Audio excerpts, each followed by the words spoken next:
Je vous le disais à l'instant, à l'appel de plusieurs syndicats, des agents pénitentiaires ont bloqué ce lundi la prison des Baumettes. Au total, plus d'une centaine d'agents se sont mobilisés. On en parle sur ce plateau avec Cindy Chevaux. Bonsoir Cindy. Ils dénoncent une situation devenue tout simplement intenable. Tout à fait, Julien, et la colère monte d'un cran au bout du chemin de Morgiou. Vous le voyez sur ces images, des palettes de bois en feu en guise de contestation et le blocage des portes du centre pénitentiaire des Baumettes. Alors, ces revendications, eh bien, elles ne sont pas nouvelles.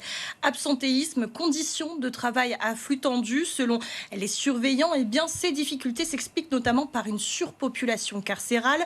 Au 1er octobre 2025, le taux d'occupation de la prison des Baumettes s'est élevé à plus de 200% en mars 2026, soit 5 mois plus tard. Ce même taux s'élève à un peu plus de 120% selon les chiffres du ministère de la Justice.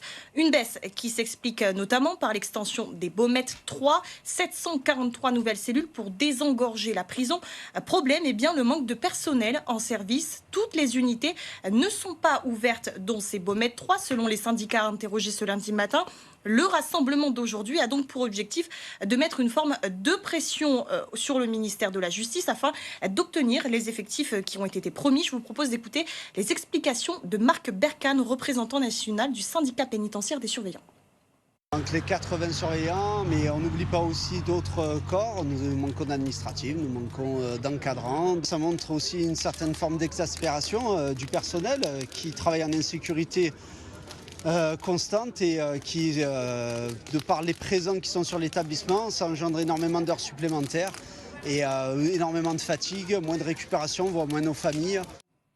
Mais alors Cindy, quelles sont concrètement les conséquences de cette surpopulation carcérale? Eh bien d'abord, Julien, ça passe par une multiplication des tensions difficiles à contrôler avec parfois jusqu'à 3 détenus dans une seule cellule de 9 mètres carrés.